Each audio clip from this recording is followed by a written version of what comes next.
Hallo, boeties en sissies. Haha, hoe lyk dit? Is julle nog soet? Mooi skoot. Julle het mos beloof om soet te wees en ook daarna het beloof as julle stroopsoet is, gaan hy vir julle nog 'n mooi storie vertel. 'n Storie van Uilspieël. Ja, die knaap Uilspieël is vir jou 'n man wat vol grappies en dinge is. Hy kom mos toe een keer in 'n groot stad waar daar 'n universiteit is. Jy weet mos, dis die plek waar al die slim mense woon.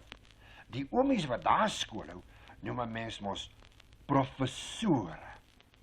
Ja, en die professore was verskriklik slim. En moenie praat hoe hulle daarmee gespog het nie. En Uilspieël dog toe so by homself, ek sal so 'n bietjie gek skeer met hulle en hulle 'n les leer. Die slim oomies het ook baie van Uilspieël gehoor, hoe hy grappies maak en mense poetse bak. En daarom was hulle baie versigtig vir hom. Nadat hulle hom uitgenooi het na die universiteit toe, sê een van die professore, Professor Uilspieël, ons het al dikwels gehoor hoe slim jy is. Jy sê mos jy weet van alles iets. Nou kan ek maar net sê, daar is baie van ons wat dit nie glo nie. Ek self stem nie met hulle saam nie, en ek wil dit graag aan hulle bewys. Nou, wat wil julle slim geleerdes hê moet ek doen? Vra Uilspieël.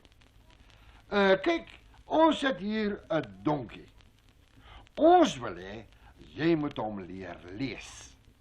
Hoe lyk dit? Sien jy kans? Tuurlik sien ek kans, sê Uilspieël. Maar soos julle kan besef, sal dit lank neem, want dit is 'n moeilike taak. Boonop is 'n donkie 'n dom dier. Hoe lyk dit, meneer? Hoe lank gaan julle my tyd gee? En wat gaan julle my betaal?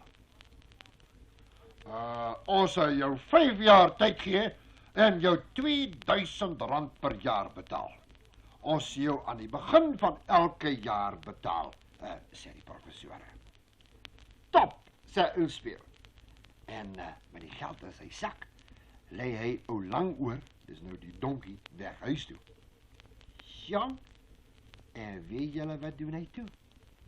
Hy, moet ek sê? Ag ja, doe maar wat. Hy vat 'n ou boek, sit dit in die staal neer en gooi 'n bietjie mielies tussen die blaaie van die boek. Ou Langoor het gou geleer om die blaaie met sy tong om te slaan sodat hy die mieliepitte kan kry. Nou elke keer as hy op die manier al die mieliepitte in die hande gekry en opgevreet het, het hy geskree, ja, ja, ja, ja, ja, ja, ja, ag ja. Dat die donkie hieraan gewoond begin raak, het Uilspieël die slim oomies genooi om te kom luister hoe goed ou Langoor al kan lees. Die dag tevore, maats, het Uilspieël die donkie niks kos gegee nie. Ja, en toe was hy daarom vir jou honger, hoor, die ou donkie. En die volgende dag kom hulle luister. Uilspieël neem hulle stal toe. Hy sit die boek sonder mielies tussen die blaaie voor hom neer en sê, lees ou Langoor, lees vir die mense. Die donkie blaai deur die boek en hy skree kort, ja, ja, oh. Ha, sien julle hoe oulik het ek hom in die kort tydjie al leer lees? Hy ken al 3 klanke, I, A en O. Hou hom dop oor nog 'n maand of 2, hoor. Maatjies, die professore kon hulle oë en ore nie glo nie. Uilspieël, jy is die slimste man wat ons ken, sê hulle. Boeties en sussie, en toe was dit vir jou 'n ding. Elke dag het honderde mense kom hoor hoe die donkie kantig lees. Maar sies tog, arme ou Langoor het kort daarna dood gegaan.